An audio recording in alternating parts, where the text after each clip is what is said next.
So let me talk more about the differences in this video.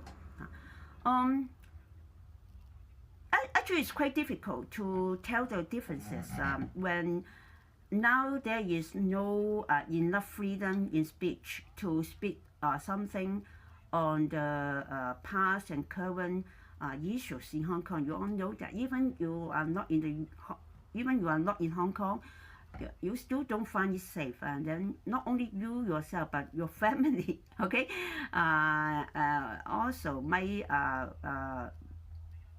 face some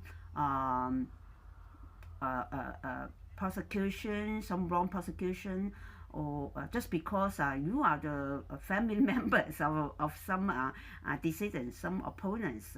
Maybe they just voice the opinions online or on YouTube like me. Also,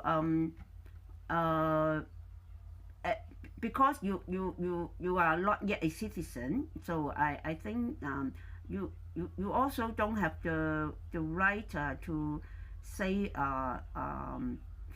that the federal government or the state government or the city government that they must be right or wrong. I think that I don't have the right to judge whether which one is right or which was wrong. But I just now in the previous two videos, I just want to raise the issues that be careful that we might have some preconception that our opinions, our actions might be not objective enough. We can be quite subjective. And also nowadays we can't really trust the media, the news from any media, because they are also not objective enough. They can be bribed, or they can be paid by some we don't know by some parties concerned to do this news for them in a subjective way.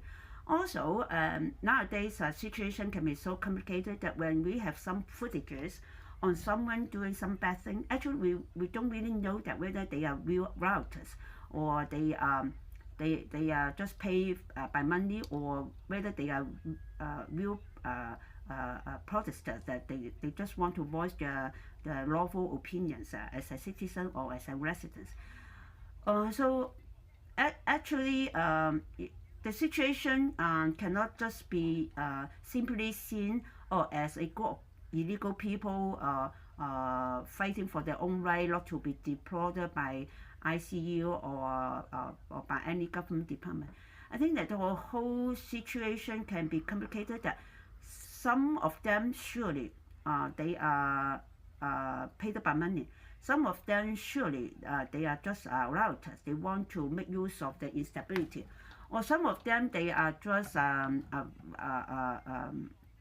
violent supporters, that they just want to use any violent action to do something against the government which they hate so much, or which they just want to make trouble to them. Or some really some are really illegal immigrants, that they don't want to be deported. They just want to be seen on the video on any news, and then they can get some support from other people. Oh, you see that how, and then sometimes they are interviewed, and then they will give their own opinions. Oh, you see that they are no way to do so. We are just living here. We just want a right to live here. We don't want to be deported, just like that. They will give reasons that the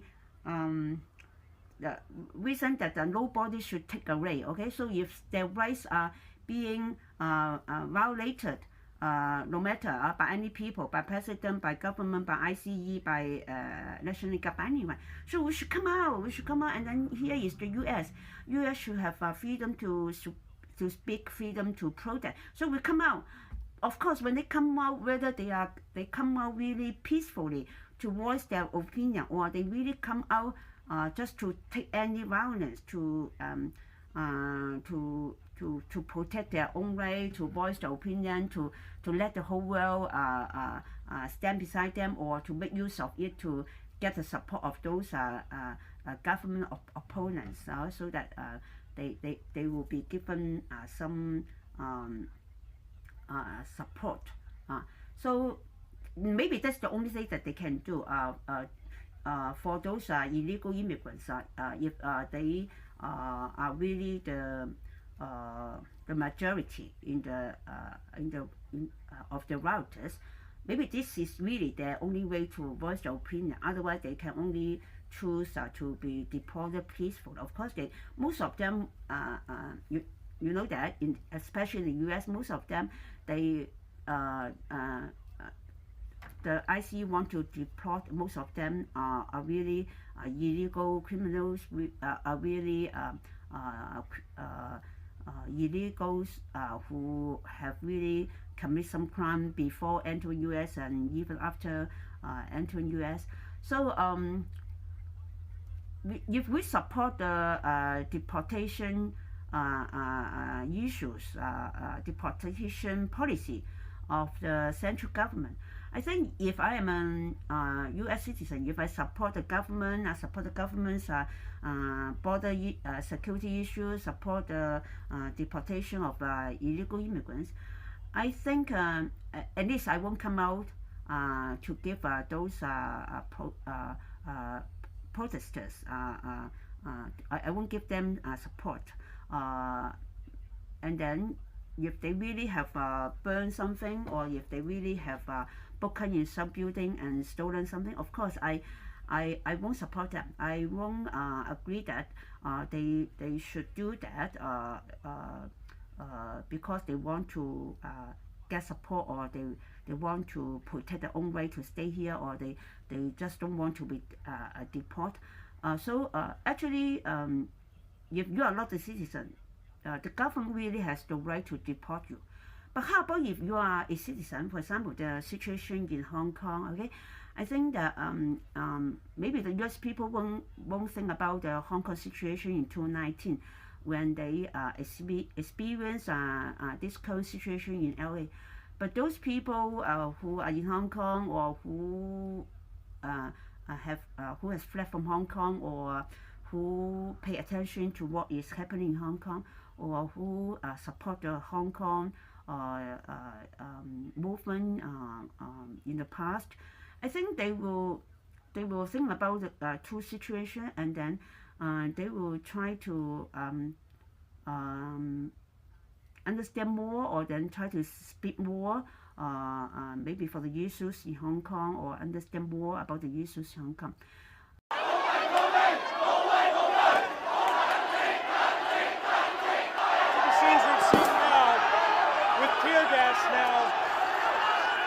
Breaking the truce here. We're now going to be enveloped in tear gas.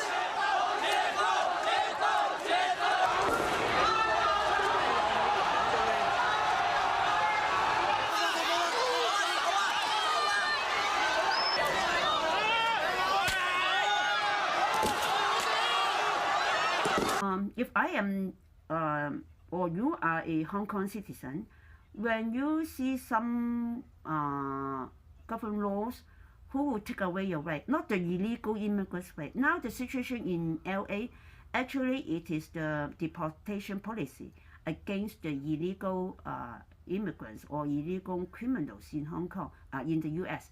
So even you are the citizen in LA or in the US, of course you have the right to support them. If you think that, oh, everyone has the right to live in the US, even the illegal, you can have that opinion, all right? But if you are the illegals, if you are not the citizen here, of course people have the right to deport you. You can say nothing, right? You can do nothing, okay? Unless they use some very violent way, brutal way to deport you. Otherwise, you don't have the right to refuse to be deported because you are not a citizen here. So what happened in Hong Kong? Actually, most of the people involved, no matter you call you rioters, no matter you call you protesters, most of them, over 19.99%, I believe, they are Hong Kong people. They are Hong Kong citizens. they were born in Hong Kong, or they were brought up in Hong Kong since a small kid or since a young adult. They have contributed a lot in Hong Kong for so many years to work here, to be reporter, to be a media owner, or to be a professional, to be a lawyer, to be anyone in any profession, to enjoy the democracy, freedom, and stability in Hong Kong, and also contribute to it. Of course, some days when they find that this kind of freedom or this kind of citizenship right that they have been enjoying so long, they are free of any fear, okay?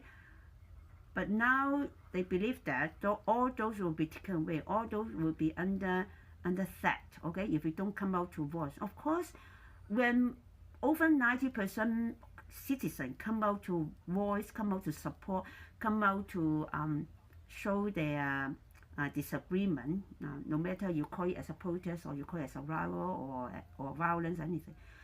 Of course, this is different.